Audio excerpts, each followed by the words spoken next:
नमस्कार विद्यार्थी मित्रांनो, सह्याद्री अकॅडमीच्या ऑनलाईन प्लॅटफॉर्ममध्ये आपल्या सर्वांचं सहर्ष स्वागत असेल. एकदम शेवटचा म्हणजे जेव्हा स्पर्धा परीक्षेचा आपण अभ्यास करतो ना, तर सगळ्यात महत्त्वाचा असणारा जो मुद्दा असतो ना, संभाव्यता. संभाव्यतेवरती बरेचसे प्रश्न येतात. आता कोणताही पेपर घ्या तुम्ही, गट क चा असो, पोलीस भरती असो किंवा वनरक्षक भरती असो, त्या सगळ्या पेपरमध्ये सगळ्यात महत्त्वाचा असणारा जो प्रश्न असेल तो म्हणजे त्या ठिकाणी तुम्हाला संभाव्यता. आणि संभाव्यतेचा अभ्यास करताना काही महत्त्वाच्या बेसिक गोष्टी असते आपल्याला माहीत असणं अपेक्षित आहे. संभाव्यतेमध्ये जेव्हा आपण अभ्यास करतो ना, तर त्यामध्ये संभाव्यता पुढे शिकण्याच्या अगोदर काय बेसिक गोष्टी आहेत त्या सर्वच्या सर्व आपल्याला ज्ञात असणं अपेक्षित आहे. त्याच्यामध्ये नेमकं संभाव्यता सोडवण्याच्या अगोदर संभाव्यता म्हणजे नेमकं काय असतं, त्याच्यानंतर तुम्हाला जे संभाव्यता सोडवत असताना महत्वाचे मुद्दे आहेत, अशा स्वरूपाचे सिम्बॉल दिसतील, अशा स्वरूपाच्या गोष्टी कन्सेप्ट ज्या असतील ना त्या पहिल्या कम्प्लीट पाहिजे. तुम्हाला या ठिकाणी 3 नंतर एक जो काय उद्गारवाचक चिन्ह दिसतं, 3 नंतर तुम्हाला या ठिकाणी उद्गारवाचक जे चिन्ह दिसतं ना, त्या उद्गारवाचक चिन्हाचा अर्थ असतो फॅक्टोरियल, म्हणजे त्याला मराठीमध्ये क्रमगुणित म्हणतात. त्याला काय म्हटलं जातं? क्रमगुणित. या क्रमगुणित म्हणजेच फॅक्टोरियलचा अर्थ काय तो आपल्याला आज या ठिकाणी समजून घ्यायचा आहे. पहा, तर फॅक्टोरियलचा अर्थ असतो हा 3 जो अंक आहे ना, 3 पासून बॅक साइड किंवा 3 पासून पाठीमागे तो अंक रिड्यूस करत जाणं. म्हणजे पहा, या 3चा जर फॅक्टोरियल विचारला असता ना, 3 नंतर 2 आहे, 2 नंतर 1 आहे. पहा, यांचा गुणाकार केला 3 1 3 3 2 6 6 1 6, म्हणजे या ठिकाणी 3चा फॅक्टोरियल किती आला असता तर 6 आला असता. एकदम क्लिअर. त्यानंतर 4 बाबत पहा, 4चा फॅक्टोरियल किती आहे? 4 आहे. 4 ला रिड्यूस करत जा. 4 नंतर 3 3 नंतर 2 2 नंतर 1. चला, यांचा गुणाकार 4 3 12 12 2 24 24 1 24, म्हणजे या ठिकाणी 4चा फॅक्टोरियल किती झाला मुलांना? तर 24 झाला. एकदम सोपं आहे. तसंच प्रकारे तुम्ही जर 5चा फॅक्टोरियल काढायला गेलं तर 5 गुणाकारामध्ये 4 गुणाकारात 3 गुणाकारात 2 गुणाकारात 1, सरळ अशा स्वरूपाचा गुणाकार होता. 5 चोक 20 20 त्रिक 60 60 2 120 120 1 120, म्हणजे 5चा जर फॅक्टोरियल विचारला असता तर तो 120 असता. 4चा फॅक्टोरियल 24 आहे, 3चा फॅक्टोरियल 6 आहे. आणि आपल्याला अभ्यास करताना महत्वाचा आहे, जेव्हा आपण संभाव्यतेचा अभ्यास करतो ना, तर संभाव्यतेचा अभ्यास करताना बेसिक गोष्टी आपल्याला क्लिअर असणं अपेक्षित आहे. आणि 2चा जर फॅक्टोरियल विचारला तर तो पण आपल्याला ज्ञात असणं अपेक्षित आहे. 2 गुणाकारात 1 बे 1 बे, या ठिकाणी 2चा फॅक्टोरियल हा 2च असेल. एवढी गोष्ट एकदम लक्षात ठेवायची. आणि आता आपण आणखीन काही पुढल्या उदाहरणांकडे जातोय. म्हणजे बेसिक गोष्टी आहेत ना, जर तुम्ही संभाव्यतेचा अभ्यास करता तर संभाव्यतेचा अभ्यास करताना बेसिक गोष्टी खूप व्यवस्थितरित्या लक्षात ठेवायच्या. पुढे जाताना या ठिकाणी आपल्याला दिलेलं जे उदाहरण असेल त्या उदाहरणात काय म्हणतात पहा. या उदाहरणात सांगण्यात आलंय का 5चा फॅक्टोरियल 5 फॅक्टोरियल छेदस्थानामध्ये 3 आहे, असा प्रश्न आहे आपल्याला. 5 फॅक्टोरियल छेदस्थानामध्ये 3 आहे. मग आपण 5चा फॅक्टोरियल लिहू शकतो 5 या ठिकाणी. पहा, 1 मिनिट, येस, 1 मिनिट.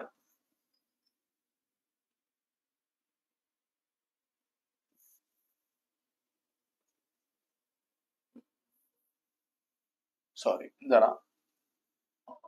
पहा, या ठिकाणी 5चा फॅक्टोरियल आहे ना, मग 5 आहे, 5 नंतर त्याच्या अलीकडे रिड्यूस करत जा 4, 4 नंतर 3, आणि 3 नंतर 2 नंतर 1 असतं, राईट. त्याच्यानंतर इकडे जर गेला तर तुम्ही 3 गुणाकारामध्ये 2 2 नंतर 1 आहे. पण एक गोष्ट क्लिअर लक्षात ठेवा, इथं 3चा फॅक्टोरियल आहे ना, आणि इथं 3चा फॅक्टोरियल इथपर्यंत जरी आलो असतो आपण तरी तिथं सुद्धा आपण काय करू शकत होतो, आहे ते क्लोज करू शकतो. समजा आपण पाहिलं 1 ला 1 जाणार, 2 पण गेला, 3 पण गेला, मग राहिलं असं काय 5 गुणाकारात 4, 4 पंचे 20, याचं उत्तर 20 आलं असतं. किती आलं असतं? 20 आलं असतं. म्हणजे साधी गोष्ट आहे, याला तुम्ही असे पण या ठिकाणी सोडू शकत होते. 5चा फॅक्टोरियल म्हणजे 5 मल्टिप्लाय 4 मल्टिप्लाय 3चा फॅक्टोरियल, कारण आपल्याला माहित होतं खाली काय 3चा या ठिकाणी असणारा फॅक्टोरियल आहे, राईट. 3चा फॅक्टोरियल निघून गेला असता तर 5 1 5 5 चोक किती आलं असतं, तर या ठिकाणी 20 उत्तर येऊन गेलं असतं. म्हणजे आपण अतिशय सोप्या पद्धतीने त्या ठिकाणी जाऊ शकत होतो. ओके, नेक्स्ट पहा तुम्ही. या ठिकाणी सांगण्यात आलेल्या 5चा फॅक्टोरियल छेदस्थानामध्ये 2चा फॅक्टोरियल, जसं मी आता तुम्हाला सांगितलं 5चा फॅक्टोरियल आणि या ठिकाणी 2चा फॅक्टोरियल यांचं काय दिलेलं आहे, जे काही कॉम्बिनेशन आहे ते पाहायचं आपल्याला. 5चा फॅक्टोरियल इथं खाली 2 आहे ना, 2 पर्यंत येऊ. 5 गुणाकारामध्ये 4, 4 गुणाकारामध्ये 3, आणि 3 गुणाकारात 2, 2 पण फॅक्टोरियल, कारण खाली 2 दिलेलं आहे आणि खाली आपण फक्त 2चा फॅक्टोरियल लिहू शकतो, राईट. मग या ठिकाणी 2चा फॅक्टोरियल एकमेकाला निघून गेला, राहिलेल्याचा गुणाकार करा. 5 चोक 20 20 त्रिक 60, या ठिकाणी काय उत्तर येऊ शकते याचं उत्तर येते 60. म्हणजे या ठिकाणी सरळ सरळ साध्या गोष्टी आहेत, आपल्याला त्या समजणं अपेक्षित आहे. पुढे जाताना पहा, या ठिकाणी का या जो सी दिला याचा अर्थ काय, 5C2 याचा अर्थ होतो 5चं कॉम्बिनेशन 2 बरोबर. 5चं कॉम्बिनेशन जे आहे ना ते 2 बरोबर काय आहे, एकदम सोपं आहे. 5C2 म्हणजे या ठिकाणी तुम्हाला काय करायचंय पहा, या ठिकाणी देण्यात आलेले 5, त्याच्या मागे 2 घरं रिड्यूस करायचे. ओके, 5च्या मागे 2 घर रेड्यूस म्हणजे 5 गुणाकारामध्ये 4. खाली 2 आहे ना, तर 2 मल्टिप्लाय 1, बस एवढं लक्षात ठेवायचं, बाकी त्याच्यामध्ये काही करायचं नाही. मग पहा बरं, बे एक बे, बे 2 4, मग 5 गुणाकारामध्ये 2, यांचा गुणाकार आला 5 1 5, 5 2 10, म्हणून या ठिकाणी उत्तर येतंय 10. 5C2 याला कॉम्बिनेशन म्हटलं जातं. 5चं कॉम्बिनेशन 2 बरोबर कसं आहे, तुम्हाला दिलं जाणार आहे 5 पांढरे चेंडू आहेत, तर त्या 5 चेंडू पांढरे आहेत आणि 4 चेंडू काळे आहेत. यातून 2 चेंडू बाहेर काढले असतात, 5 आणि 4 झाले 9. 9 चेंडूंमधून 2 बाहेर काढायचे, म्हणजे 9चं कॉम्बिनेशन बरोबर 2 बरोबर आहे ना. हे आपल्याला पुढं ज्यावेळेस आपण संभाव्यता शिकणार आहे, त्या पुढे संभाव्यता शिकतानाच्या अगोदर या बेसिक गोष्टी आहेत त्या ज्ञात असाव्या. जसं की मी आता तुम्हाला बोललो 5चं कॉम्बिनेशन 2 बरोबर काय आहे, राईट. तसंच पुढे पण पहा, 5 जो दिलाय त्याचं कॉम्बिनेशन 3 बरोबर आहे, 5C3, तर याचं 5चं कॉम्बिनेशन 3 बरोबर आहे. ओके, आता यालाही सोडवताना काय करायचं मला लक्ष द्या. 5 आहे, 5च्या पाठीमागे 3 घर रेड्यूस करायचे, 5 त्यानंतर 4 4 नंतर 3, राईट. आता पुन्हा काय करायचं बाळा, 3 पासून जायचं, 3 मल्टिप्लाय 2 मल्टिप्लाय 1 याला म्हटलं जातं या ठिकाणी रेड्यूस करणं 3 पासून. ओके, या ठिकाणी पहा बरं कोण कोणाला जातं, 3 3 ला गेला, बे एक बे, बे 2 4, एकने काही फरक पडत नाही, म्हणजे राहिले का 2 गुणाकारामध्ये 5 आहे, 5 1 5, 5 2 10, 10 म्हटल्यानंतर ऑप्शन क्रमांक आलं 4. ओके, या ठिकाणी मला समजणं अपेक्षित आहे, एकदम सोपं आहे, काय अवघड नाही. अजून तुम्ही एक पाहता इथं, येस 7C1. आता इथं एकदम पहा, 7चं जे कॉम्बिनेशन आहे ते 1 बरोबर देण्यात आलेलं आहे. 7चं जे कॉम्बिनेशन ते 1 बरोबर जे देण्यात आले ना, लक्षात ठेवायचं आपल्याला, माहिती 1 असल्यावरती काही फरक पडत नाही. इथं तुम्ही लिहिलं 7 आणि छेदस्थानात 1 आहे, काय फरक पडणार आहे, काहीच नाही. म्हणून उत्तर काय आलं, 7 7 म्हणल्यानंतर काय उत्तर पण त्याचं 7च येऊन जाईल. एकदम सोपं आहे, यामध्ये कोणत्या स्वरूपाची वेळ खर्च करायची गरज नाही. आता याचं पण तसंच येणार, 9 कॉम्बिनेशन 1 बरोबर आहे, तर इथं 9 1 9, म्हणून याचं पण उत्तर काय येणार 9. एकदम सोपं. आता पहा इथं थोडासा पहा विचार करायचा आहे, 5C5 म्हणल्यानंतर तुम्हाला कळतंय 5चं कॉम्बिनेशन 5 घर पुढे जाण्यापेक्षा 5 छेदस्थानामध्ये 5 आहे, 5 1 5, म्हणून या ठिकाणी याचं उत्तर किती आलं, 1 आलं. हे जे काही कॉम्बिनेशनची छोटे छोटे उदाहरण आहेत त्यांचं एकदम क्लिअर करून घ्यायचं. ओके, आता पहा 4C4. ओके, एक मिनिट,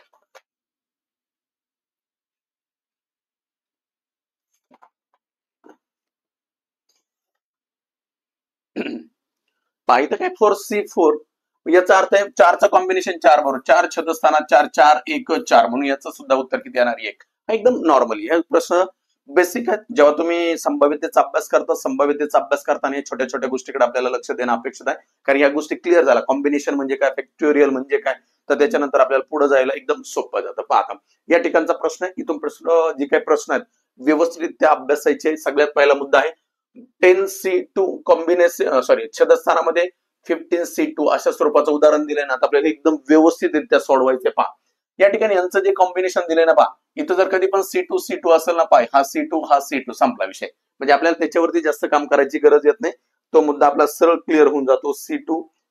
ओके,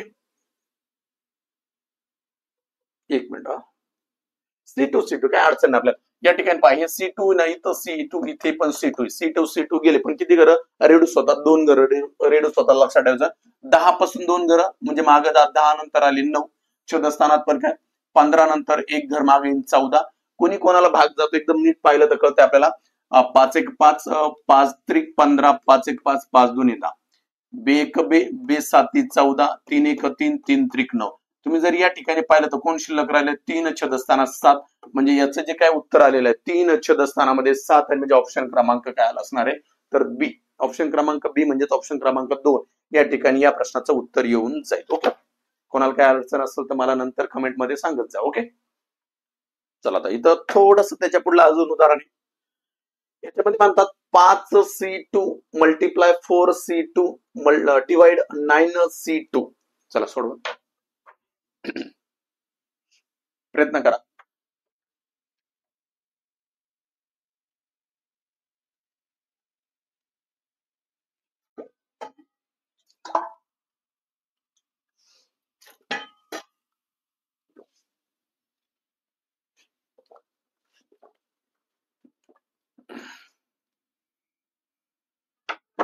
चला आला असेल तुम्हाला. आता याच्यात पण तसंच करायचंय, 5C2 C1 आहे, म्हणजे या ठिकाणी एक एक घर आहे. इथं एक घर असं तर आपल्याला माहिती एक असल्यावर काही फरकच पडणार आहे, आपण आहे तसं लिहू शकतो. 5 गुणाकारामध्ये किती आले, 4. एक घर रिड्यूस केलं म्हणजे आहे तोच घर राहणार. खाली जर पाहिलं तर थोडासा चेंज आहे. 9C2 म्हणजे 9C2 आहे. म्हणजे इथं तुम्हाला 9 आणि एक घर बॅक साईडला रिड्यूस करावं लागेल. 9 गुणाकारामध्ये आले 8 छेदस्थानात 2 घर जायचे ना. 2 मल्टिप्लाय 1. पहा आता कसा भाग जातोय ते एवढं लक्षात द्या. इथंही पहा, इथं पहिल्यांदा क्लिअर करू. बे एक बे बे चौक 8 म्हणजे राहिलं असतं काय 5 गुणाकारामध्ये 4 छेदस्थानात 9 गुणाकारामध्ये 4. 4 ला 4 गेले म्हणजे सरळ उत्तर आलं 5 छेदस्थानात 9. 5 छेदस्थानात 9 म्हटल्यानंतर ऑप्शन क्रमांक 1. ऑप्शन क्रमांक 2 पण नाही. ऑप्शन क्रमांक किती असेल 1 असेल. ओके ठीक आहे. नेक्स्ट आता पुढला प्रश्न पहा. आता शाब्दिक स्वरूपात उदाहरण चालू होतात इथून पुढे. एका पिशवीमध्ये 6 पांढरे 4 लाल चेंडू आहेत. 6 पांढरे आहेत आणि 4 लाल चेंडू आहेत. त्यापैकी कोणते 2 चेंडू बाहेर काढले असता दोन्ही चेंडू पांढरे असण्याची संभाव्यता किती? आता यांचं म्हणणं आहे का दोन्ही चेंडू पांढरे म्हणजे पहा त्या थैलीमध्ये किंवा त्या पिशवीमध्ये दिलेली जी काय चेंडूंची संख्या आहे. पिशवीमध्ये 6 पांढरे आहेत, त्यानंतर 4 लाल चेंडू आहेत. त्यापैकी कोणते 2 चेंडू बाहेर काढायचे आणि ते दोन्ही चेंडू बाहेर काढले असता दोन्ही चेंडू पांढरे असण्याची संभाव्यता किती?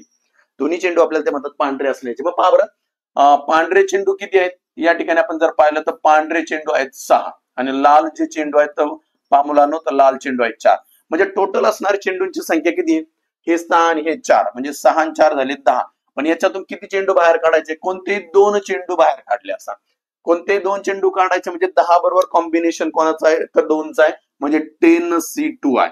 कोणती तर 10 मधून किती बाळांनो तर 2 बाहेर काढायचे. मग सरळ सरळ आता या ठिकाणी आपल्याला त्यांनी सरळ विचारले 10C2 आहे आणि वरती पहा कोणते त्यापैकी कोणते 2 चेंडू बाहेर काढले असता ते दोन्ही चेंडू जे दोन्ही चेंडू बाहेर काढणार आहे ते दोन्ही चेंडू काय आहे पांढरे असण्याची संभाव्यता किती? आता पांढरे किती आहेत 6. एकदम पहा मांडणी एकदम सोपी असेल. पांढरे किती आहेत 6 याच्यातून काढायचे 2 म्हणून 6C2 आणि एकूण चेंडू किती आहे 10 त्याच्यातून किती काढायचे 2 10C2. आता पहा इथं जर C2 आणि इकडे C2 असेल तर काय करू आपण यांना एकमेकाला क्लिअर करू. पण C2 पण 2 घर रिड्यूस होतात म्हणून लक्षात ठेवायचं. 6 गुणाकारात त्याच्या अलीकडला पुढला अंक 6च्या अलीकडला अंक 5 त्यानंतर 10 गुणाकारात त्याच्या अलीकडला अंक 9. चला कुणी कोणाला भाग जातं 5 1 5 5 2 10 बे 1 बे बे त्रिक 6 3 1 3 3 त्रिक 9 म्हणजे शिल्लक काय राहिलं 1 छेदस्थानामध्ये 3 म्हणून याचं उत्तर आलं. ही संभाव्यता किती असू शकते 1 छेदस्थानात 3 1 छेदस्थानात 3 म्हणजे ऑप्शन क्रमांक 4. मे बी तुम्हाला बेस्ट समजत असावं. नसेल समजलं तर तसं मला तुम्ही कळवत जा. मोस्टली हा जो पार्ट असेल तो तुम्हाला या ठिकाणी रुद्रा बॅचचा शेवटचा असणारा पार्ट असणार आहे आणि याच्यामध्ये तुम्हाला काही अडचणी आल्या तर त्या अडचणींमध्ये मला डायरेक्ट तुम्ही त्या ठिकाणी जो काही नंबर आहे त्या नंबरवरती कळवू शकतात. का काही अजून जरी अडचणी आल्या तर या ठिकाणी माझा नंबर आहे त्या नंबरवरती तुम्ही कधी पण कळवू शकता. परंतु तुम्हाला जर खरंच हा कंटेंट आवडला असेल तर 100% जेव्हा युट्यूबला हा व्हिडिओ पडतो तेव्हा प्लीज त्या ठिकाणी कमेंट आणि लाईक तुम्ही जर लाईक केलं तर आम्हाला यावरती अजून काम करायला इच्छा वाढते, काम करायला इंटरेस्ट वाढतो. आणि जेव्हा तुम्ही हा व्हिडिओ आवडला तर तुमच्या मित्रांपर्यंत शेअर केला तर त्या मित्रांना पण चांगला कंटेंट मिळतो आणि जेणेकरून त्यांना अभ्यासासाठी एकदम सोपं होऊन जातं. ओके आता मुद्दा जास्त वेळ घेत नाही परंतु सगळ्यात महत्वाचं तुम्हाला हा कंटेंट कळणं खूप गरजेचं आहे. त्यामुळे लक्षात ठेवा नेक्स्ट एक्झाम्पल त्याच पद्धतीचं आहे ते तुम्ही सोडवताय. ओके चला नेक्स्ट. एका पिशवीमध्ये तसं सांगतं एक पिशवी आहे त्या पिशवीमध्ये किती आहे 6 पांढरे आहेत त्यानंतर 4 लाल चेंडू आहेत. त्यापैकी 2 चेंडू बाहेर काढले असतात दोन्ही चेंडू लाल असण्याची संभाव्यता किती? आता ते दोन्ही चेंडू जे आहेत ना ते दोन्ही चेंडू लाल असण्याची संभाव्यता विचारत आहेत. याच्या अगोदर आपल्याला दिलं होतं त्यांनी जसं अगोदरच्या उदाहरणात पाहिलं आपण किती आहेत 6 पांढरे आणि 4 लाल आहेत म्हणजे एकूण चेंडू पांढरे आणि लाल पांढरे आहेत 6 आणि लाल पण आहेत किती 4 म्हणजे एकूण चेंडूंची संख्या आहे 10. या 10 चेंडूंमधून काय म्हणतात 10C2 करायला लागणार कारण 2 चेंडू बाहेर काढतोय आपण. किती चेंडू बाहेर काढतोय 2 चेंडू बाहेर काढतोय 10C2. ओके परंतु ते म्हणतात ते दोन्ही लाल असण्याची संभाव्यता किती? लाल किती आहे तर लाल आपल्याला माहिती आहे 4 याच्यातून 2च काढायचे राईट. मग पहा त्या ठिकाणी तुम्हाला कॅल्क्युलेशन संभाव्यता सोडवताना काय करायचंय लाल चेंडू 4 आहेत त्याच्यातून बाहेर काढायचे 2 म्हणून 4C2 4चं कॉम्बिनेशन 2 बरोबर आणि नंतर म्हणतात टोटल जे काही असणारे चेंडू आहेत ते लाल त्या ठिकाणी 4 आहेत आणि पांढरे किती आहेत 6 आहेत म्हणजे या ठिकाणी झाले 10 आणि 10C2 काढायचं आपल्याला. आता जसं अगोदर सांगितलं C2 इकडे पण C2 कॅन्सल परंतु एक लक्षात ठेवायचं 4 छेदस्थानात 10 करून चूक करायची ना एकदम महत्वाचा मुद्दा. किती आहे C2 म्हणजे 2 घर काय करायचे रिड्यूस करायचे म्हणजे एक घर रिड्यूस होणार 4 मल्टिप्लाय याच्या अलीकडला अंक 3 छेदस्थानात 10 मल्टिप्लाय त्याच्या अलीकडला अंक किती 9. मग पहा बरं 3 1 3 3 त्रिक 9 बे एक बे बे दोन्ही 4 बे एक बे बे पंचे 10. म्हणजे आता सरळ सरळ वरती अंशामधला फक्त 2 शिल्लक राहिला तो 2 मांडून टाकू आणि 5 1 5 5 त्रिक 15. म्हणजे या ठिकाणी उत्तर येते 2 छेदस्थानामध्ये काय 15 आणि 2 छेदस्थानात 15 म्हणजे मुलांनो या ठिकाणी ऑप्शन क्रमांक 3 किती आला ऑप्शन क्रमांक 3 या ठिकाणी आपल्याला मिळून जाईल. ओके चला नेक्स्ट. आता थोडासा अलग प्रश्न आहे. एका पिशवीमध्ये 8 पांढरे 6 लाल चेंडू आहे. त्यापैकी 2 चेंडू बाहेर काढले असता दोन्ही चेंडू ते चेंडू बाहेर पांढरे असण्याची संभाव्यता काय. ते दोन्ही चेंडू पांढरे. एकूण दिलेली संख्या त्या ठिकाणी असणार कोणाचं कॉम्बिनेशन कोणाबरोबर कोणता चेंडू बाहेर काढायचा एकूण असणाऱ्या चेंडूंची संख्या. तर या ठिकाणी एका पिशवीत 8 पांढरे म्हणतात. किती चेंडू आहे एका पिशवीमध्ये 8 पांढरे चेंडू आहेत आणि किती त्यापैकी आणि 6 लाल चेंडू आहेत. 8 पांढरे आणि 6 लाल चेंडू आहेत म्हणजे सरळ सरळ एकूण जर बेरीज केली तर किती आहे त्या दोघातून कॉम्बिनेशन पाहता 2 चेंडू बाहेर काढायचे. एकदम क्लिअर लक्षात ठेवायचंय. काय एका पिशवीमध्ये 8 पांढरे या ठिकाणी पहा पांढरे जे आहेत ना मुलांनो या ठिकाणी 8 चेंडू आहेत आणि जे लाल चेंडू आहेत त्या लाल चेंडूंची संख्या 6 आहे. एक म्हणजे या ठिकाणी जर बेरीज केली आपण नंतर कळतं आपल्याला 8 आणि 6 6 6 12 आणि 14 या 14 14 C2 आहे. ओके आता आपल्याला पुढे जायचं आहे का त्यांचं म्हणणं आहे याच्यातून कोणते बाहेर काढायचे ते म्हणतात चेंडू पांढरे असण्याचे. पांढरे किती या ठिकाणी पहा बरं एकूण पांढऱ्यांची संख्या 8 आणि 8 मधून 2च बाहेर काढायचे किती 2. मग 8 पांढरे चेंडू 8 आहे 8C2. त्यानंतर पहा बाळांनो 14C2 आहे. आता मी जसं अगोदर सांगितलं C2 आहे म्हणून कट करून टाका परंतु 2 घर रेड्यूस करा. ओके या ठिकाणी 8च्या अलीकडला अंक 7 आहे छेदस्थानात 14च्या अलीकडला अंक 13 आहे. ओके कोणी कोणाला भाग जाऊ शकतो जाईल 7 1 7 7 2 14. आता भाग जाणार नाही वरती राहिले सॉरी जाईल बे एक बे या ठिकाणी बे चौकाट आता भाग जाणं शक्य नाही वरती 4 1 4 आणि खाली 13 1 13 म्हणून राहिले काय 4 छेदस्थानात 13. म्हणून या प्रश्नाचं उत्तर येणं अपेक्षित आहे 4 छेदस्थानात 13 ऑप्शन क्रमांक 3. एकदम सोपं आहे. संभाव्यतेमधले घटक सोपे असतात फक्त तुम्ही शांततेने ते सोडवणं अपेक्षित आहे. ओके तशाच स्वरूपाचा पुढला प्रश्न दिला. एका पिशवीमध्ये 8 पांढरे आहेत. एका पिशवीमध्ये 8 पांढरे चेंडू आहेत त्यानंतर 6 लाल चेंडू आहेत. त्यापैकी 2 चेंडू बाहेर काढले असता ते दोन्ही चेंडू लाल असण्याची संभाव्यता किती.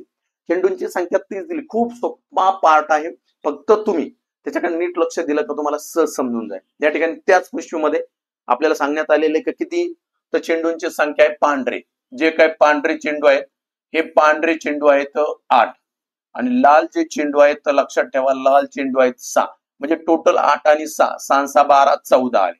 याच्यातून किती चेंडू बाहेर करायचे 14चं कॉम्बिनेशन कोणाबरोबर आहे तर 2 जे बाहेर निघणारे त्यांच्या बरोबर आहे.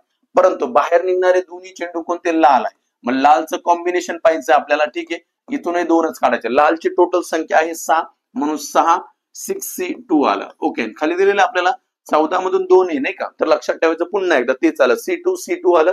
या ठिकाणी C2 एकमेकाला कॅन्सल करून टाकू आपण. परंतु जर वरती C2 असेल तर 2 घर रिड्यूस करायचे असतात म्हणजे एक घर पाठीमागे जायचंय. 6 गुणाकारामध्ये किती आले 5 छेदस्थानात 14 गुणाकारामध्ये आले 15. चला याला भाग देऊन टाका 5 1 5 5 त्रिक 15 या ठिकाणी 3 1 3 3 2 6 बे 1 बे बे 7 3 14 म्हणजे याच ठिकाणी सरळ अंश राहिला 1 आणि छेद राहिला 7 म्हणून उत्तर येतंय. याचं जी काही उत्तर आहे 1 छेदस्थानामध्ये 7 येईल. सॉरी माझ्याकडून काही चुकलं का 1 छेदस्थानामध्ये 7 1 मिनिट काही राहिलं का पुन्हा एकदा पाहू ना 1 मिनिट. काय एका पिशवीत 8 पांढरे लाल 6 चेंडू आहेत त्यापैकी 2 चेंडू बाहेर काढले असता 2 चेंडू लाल असण्याची संभाव्यता किती. नाही 2 चेंडू लाल म्हटल्यानंतर 1 छेदस्थानात 7 येणं अपेक्षित होतं. पहा बरं एकदा क्लिअर 8 आणि 6 6 6 12 14C2 राईट 6 आहेत 6C2 त्यानंतर पुन्हा एकदा चेक करू 14C2 काय चुकलं काय पाहू आपण C2 गेलं नाही का म्हणजे 6च्या अलीकडे आले तुमचे या ठिकाणी 6 गुणाकारामध्ये 5 आणि छेदस्थानात 14 गुणाकारामध्ये किती आले बाळांनो या ठिकाणी 13. माझ्याकडून काहीतरी मिस्टेक झाली का काय पाहून घेऊ आपण एकदा. ओके या ठिकाणी पहा नाही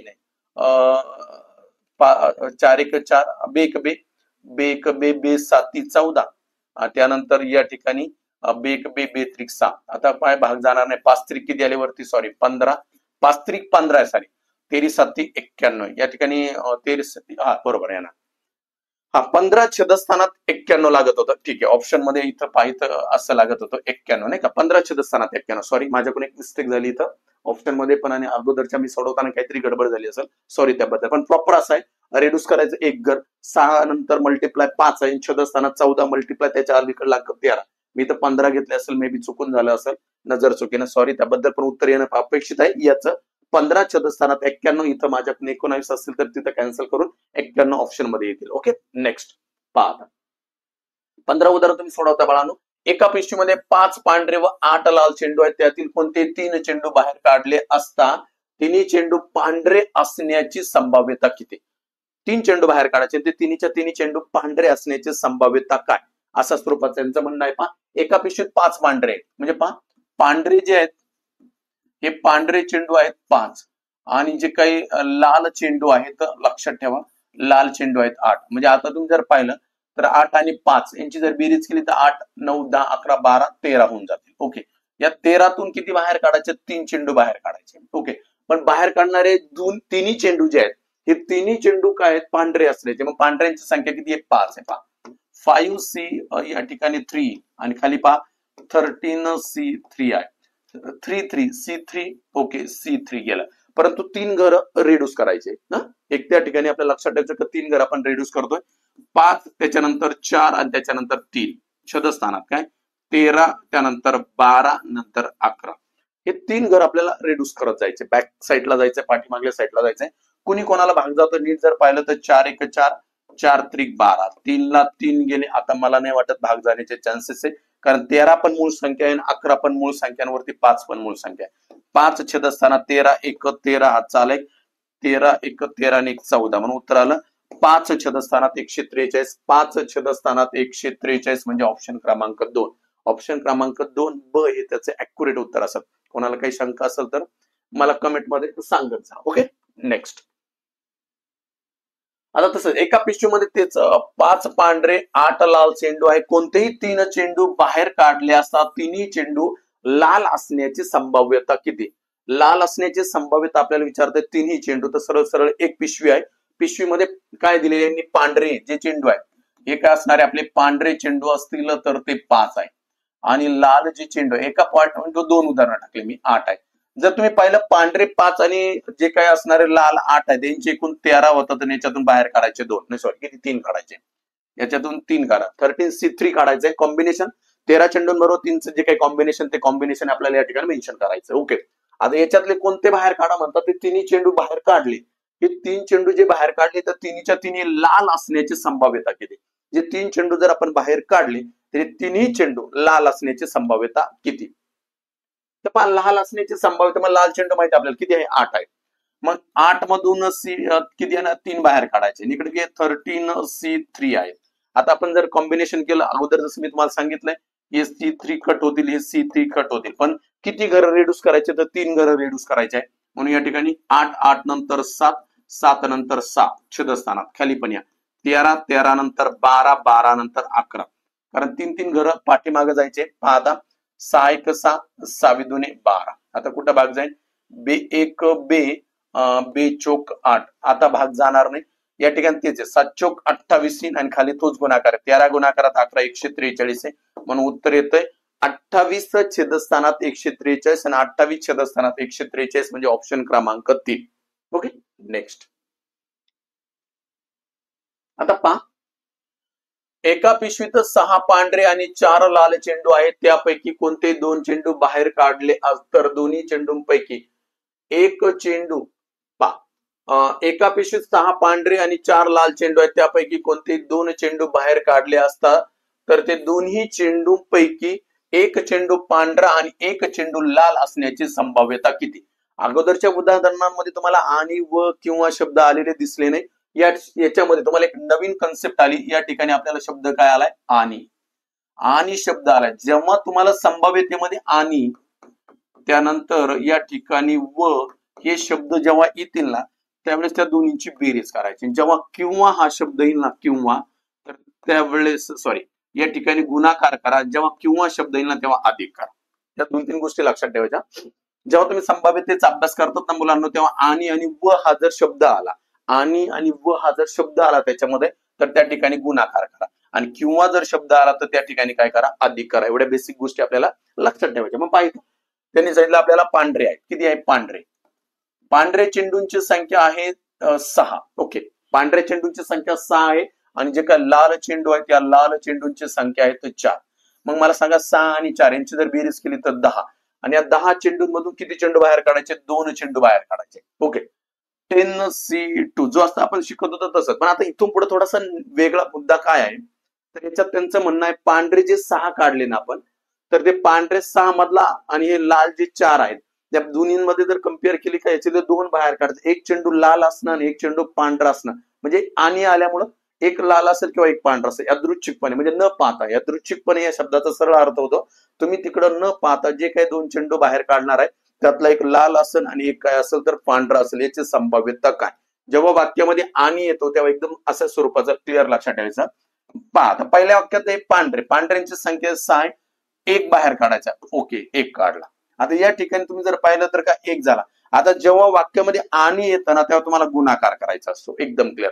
आणि काय लाल आहे, लाल मधून पण एक बाहेर काढायचं. ओके, आणि टोटल चेंडूंची जी काय असणार संख्या 10 आहे त्याच्यातून 2 बाहेर येतात, एक नाही 2. 10C2 आहे. ओके, आता मुद्दा क्लिअर होतो. तुम्हाला जर C1 असेल तर कळतंय स्वाभाविक आहे, तिथे काही चेंजेस करायची गरज नाही. 6 गुणाकार डायरेक्ट आले 4. फक्त इथं काय लक्षात ठेवायचं, 10 2 घर रिड्यूस करावं लागते. 10 आणि 9 आणि छेदस्थानात 2 घर आहे, 2 मल्टिप्लाय 1. आता पहा बरं सरळ सरळ, बे एक बे बे पंचेता. आता तुम्ही जर या ठिकाणी पाहिलं तर काय शिल्लक राहिले, 6 गुणाकारात 4 छेदस्थानात 5 गुणाकारामध्ये 9. यांचं जर कॅल्क्युलेशन केलं तर पहा 3 न भाग जाईल. 3 एक 3, 3 त्रिक 9, 3 एक 3, 3 दुने 6. आता मला नाही वाट भाग जाईल वरती पहा, 4 एक 4, 4 दुने 8 आणि छेदस्थानात 5 त्रिक 15 म्हणून उत्तर येत आहे 8 छेदस्थानात 15. म्हणजे ऑप्शन क्रमांक 1. ऑप्शन क्रमांक 1 आहे. 8 छेदस्थानात किती आले मुलांना? 15. आणि हेच उत्तर या ठिकाणचं आपलं फायनल असेल. फक्त लक्षात ठेवायचं जेव्हा संभाव्यतेचा तुम्ही अभ्यास करताना, तर संभाव्यतेचा अभ्यास करताना जर आणि व हे 2 शब्द आले तर त्या ठिकाणी गुणाकार करायचा, आणि जर वाक्यामध्ये किंवा शब्द जर आला तर त्या ठिकाणी काय करायची? बेरीज करायची. एवढे 2 कन्सेप्ट याच्यामध्ये लक्षात ठेवायचे. नेक्स्ट एक्झाम्पल पाहतोय आपण. पाहता 6 पांढरे आणि 4 लाल चेंडू आहेत, त्यापैकी कोणते 2 चेंडू बाहेर काढले असता दोन्ही चेंडू पांढरे किंवा दोन्ही चेंडू लाल असण्याची संभाव्यता काय? आता वाक्यामध्ये काय आलं? किंवा आलं. मी तुम्हाला अगोदरच सांगितलंय जर वाक्यामध्ये किंवा आलं तर काय करायचं? बेरीज, आणि व आणि आलं तर काय करायचं? त्या ठिकाणी सरळ गुणाकार. मग आता पहा तेच आहे. पांढरे जे आहेत आपण आत्ताच अभ्यासले, पांढऱ्यांची संख्या आपल्याकडे आहे 6, आणि जे काही लाल आहेत या लालची संख्या आपल्याकडे आहे बाळांनो 4. मग 5, 6 आणि 4 यांची बेरीज झाली 10, आणि या 10 मधून बाहेर काढायचे 2. म्हणजे 10चं जे कॉम्बिनेशन आहे 2 बरोबर कशा स्वरूपाचं? अशा स्वरूपाचं त्यांचं या ठिकाणी आपल्याला वाक्य आहे. पुढं म्हणणं काय आहे त्यांचं? का पुढल्या वाक्यामध्ये म्हणतात एक चेंडू नाही तर दोन्ही चेंडू पांढरे किंवा दोन्ही चेंडू लाल. जेव्हा वाक्यात तुम्हाला किंवा दिसत किंवा आल्यानंतर तुम्ही इथं अधिकचं चिन्ह मांडून ठेवा. आता 6 पांढरे, मग पांढऱ्यांची 6 आहेत त्याच्यातून 2 असू शकतात. किंवा म्हणले काय आलं? आणि काय लाल आहे तर 4, याच्यातून 4C2 आला, आणि एकूण तुम्हाला माहिती आहे 10C2 आहे. मग आता पहिलं वरला मुद्दा क्लिअर करून घेऊ आपण. ओके, या ठिकाणी 6 आहे म्हणलं, 6 गुणाकारात रिड्यूस केला आपण एक घर, 5 छेदस्थानात किती आले? 2 मल्टिप्लाय 1. हे झालं पहिलं घर. दुसरं काय येणार इथं? सरळ सरळ 4 आहे, एक घर रिड्यूस 4 गुणाकारामध्ये 3 छेदस्थानात 2 मल्टिप्लाय 1, आणि छेदस्थानात हे आपण पाहिलं 10 मल्टिप्लाय 9 छेदस्थानात 2 मल्टिप्लाय 1. ओके, आता पहा कॅल्क्युलेशन करून टाकू आपण. बे एक बे बे त्रिक 6, बे एक बे बे दुने 4, म्हणजे वरती राहिले 5 एक 5, 5 त्रिक 15. ओके, या ठिकाणी पहा 3 एक 3, 3 दुने 6 आलं, वरलं 6. बे एक बे बे पंचे 10, म्हणजे काय? सरळ सरळ तुम्हाला कळालं. या ठिकाणी वरती काय राहिलेलं शिल्लक? कारण 15 अधिक या ठिकाणी जर 6 म्हटलं, 15 आणि 6 या ठिकाणी झाले बाळांनो सरळ सरळ 21. कारण खाली एक एक राहिले, एक ना काय फरक पडणार नाही. 15 एक 15 या ठिकाणी, आणि तर 6 आहे. 15 आणि 6 ची सरळ बेरीज करा. खाली काही एक एक असल्यामुळे काही गरजच येत नाही. 15 आणि 6 सरळ सरळ त्या ठिकाणी 21 झाले. छेदस्थानात तुम्ही जर पाहिलं तर खाली शिल्लक कोण राहिले पहा. या ठिकाणी राहिलेली होते 5 आणि राहिले होते 9. 5 गुणाकारात जर 9 असेल तर यांना आपण सरळ भाग देऊ शकतो. 3च्या पटीत आहे.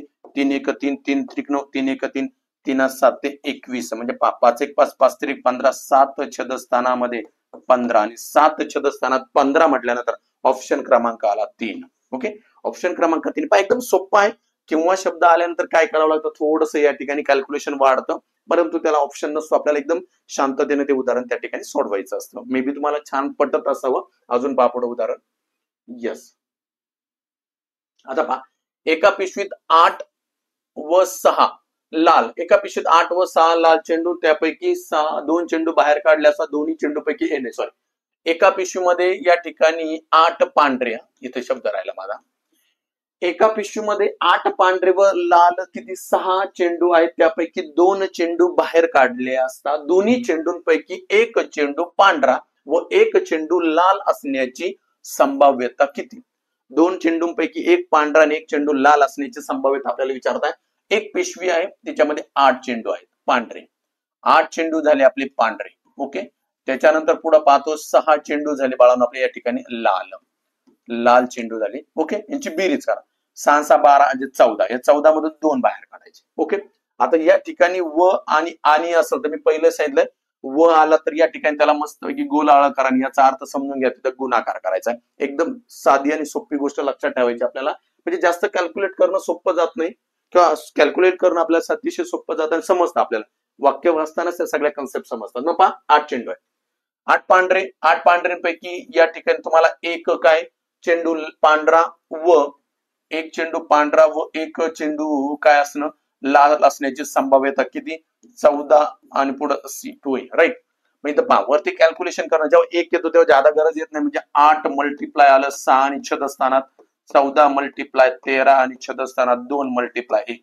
आता खालचं पहिले क्लिअर करू. बे 1 बे, बे 7 14. मग तुम्हाला कळतं या ठिकाणी कोणी कोणाला भाग जाण्याचे चान्सेस संपले. वरती येणारे 8 7 48 येणारे वरती आहे तसंच. या ठिकाणी 13 7 91, म्हणून याचं उत्तर येते 48 छेदस्थानात 91. 48 छेदस्थानात 91 जे आहे, तर ऑप्शन क्रमांक आहे बाळांनो या ठिकाणी 1. ओके, अशा प्रकारे तुम्हाला या संकल्पनांमध्ये महत्वाचे मुद्दे आहेत. संभाव्यतेचा अभ्यास करताना खूप वेगळे प्रश्न तुम्हाला सोडवायला मिळतात. तुम्हाला अशा प्रकारचे जी उदाहरणं आहेत त्या उदाहरणाच्या माध्यमातून तुमचा जो स्कोर आहे तो स्कोर वाढत जाईल. जर तुम्हाला खरंच हे उदाहरणं खूप आवडले असतील, चांगले वाटले असतील, तुमच्या ज्ञानात त्यानं जर भर पडली असेल, तर 100% आमच्या या चॅनलच्या वरती येणाऱ्या या व्हिडिओसाठी तुम्ही 100% लाईक करा. आणि हा व्हिडिओ आवडला असेल तर आपल्या मित्रांपर्यंत शेअर करण्याचं काम करावं, एवढीच अपेक्षा. आणि पुन्हा एकदा रुद्रा बॅचच्या सर्व विद्यार्थ्यांना धन्यवाद का तुम्ही या रुद्रा बॅचला जॉईन झालात. तुमच्यामुळं जवळजवळ महाराष्ट्रातले 1500 विद्यार्थी या कोर्सला त्या ठिकाणी जॉईन झाले होते. तुमच्यामुळे माझा उत्साह वाढला, तुमच्यामुळे अध्यापनाच्या शैलीमध्ये अजून बदल करता आले. त्यामुळं ऑनलाईनच्या माध्यमातून झालेली ज्या रुद्रा बॅचची सेवा असेल त्या विद्यार्थ्यांनी दिलेल्या प्रेमापोटी बॅचना मिळालेला चांगला प्रतिसाद, त्यामुळे तुम्हाला सर्व विद्यार्थ्यांचे या ठिकाणी खूप खूप धन्यवाद. आणि विद्यार्थ्यांना पुन्हा एकदा सूचित करण्यात येत आहे, तर तुम्हाला जर काही मुद्द्यांवरती प्रश्नांवरती डाऊट असेल तर तुम्ही त्या कमेंट बॉक्समध्ये कमेंट टाकत जा, जेणेकरून त्याच्यावरती मला पुन्हा एकदा तुम्हाला क्लिअरिफिकेशन देता येईल. ओके, धन्यवाद सर्वांना.